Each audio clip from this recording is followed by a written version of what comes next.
Hello friends, આપણે જોયું હતું કે ભાઈ બાળકમાં બેડ વેટિંગ માટે જવાબદાર કારણો શું છે. તો આજે આપણે જોવાના છીએ કે એમની દિનચર્યામાં શું શું ફેરફાર કરવાનો છે. તો પહેલું છે તો કે રાત્રે છે એ પ્રવાહી તમારે ઓછું આપવાનું છે.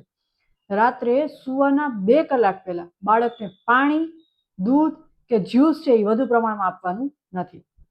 બીજું છે તો કે ડબલ વોઇડિંગ, મતલબ તો કે સુવાના અડધા કલાક પહેલા પેશાબ કરાવવાની ટેવ પાડવાની છે અને બરાબર સૂતા પહેલા પણ એકવાર પેશાબ કરાવવાની ટેવ પાડવાની છે.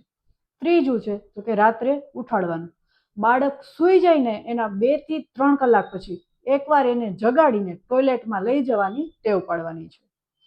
ચોથું છે તો કે સહાનુભૂતિ અને પ્રોત્સાહન. જ્યારે બાળક રાત્રે પથારી ભીની ન કરે ને ત્યારે એના વખાણ કરવાના છે. જો પથારી ભીની થાય જ છે તો એને શાંતિથી સમજાવવાના છે અને પથારી બદલવામાં એની નાની એવી હેલ્પ લેવાની છે, જેથી એ જવાબદારીનો પણ અહેસાસ કરે, સજાનો નહીં. પાંચમું છે તો કે ગાદલા ઉપર વોટરપ્રૂફ કવર લગાવવાનું છે, જેથી કરીને તમારી મહેનત અને ચિંતા બંને ઘટી જાય. નેક્સ્ટ તો કે ડોક્ટરની ક્યારે સલાહ લેવી? તો કે સામાન્ય રીતે 6 થી 7 વર્ષની ઉંમર સુધી છે ને આ બાબતે બહુ ચિંતા કરવાની જરૂર નથી. પરંતુ જો આવા લક્ષણો દેખાય ને તો તમારે પીડિયાટ્રિશિયનને સંપર્ક કરવાનો છે. જેમાંનું પહેલું તો કે બાળક 7 વર્ષથી મોટું હોય અને નિયમિત પથારી ભીની કરતું હોય. બીજું છે કે બાળકને 6 મહિના સુધી પથારી ભીની નથી કરવી, પરંતુ પછી અચાનક જ પથારી ભીની કરવા માંડે છે, તો તમારે સંપર્ક કરવાનો છે. ત્રીજું છે દિવસ દરમિયાન પણ પેશાબ રોકવામાં એને તકલીફ થતી હોય.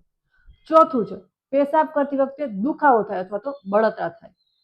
પાંચમું છે રાત્રે છે એ બાળક વારે વારે પાણી માંગે રાખતું હોય. નાના બાળકો માટે બ્લેડર ટ્રેનિંગની કસરત અને ખોરાકમાં કેવા ફેરફાર કરવાને એ જોઈતા હોય ને તો તમારે કમેન્ટ બોક્સમાં યસ લખવાનું છે. અને વધારે માહિતી માટે અથવા તો કન્સલ્ટેશન માટે આજે જ સંપર્ક કરો Aditya health care, doctor Komal Savaliya. Thank you.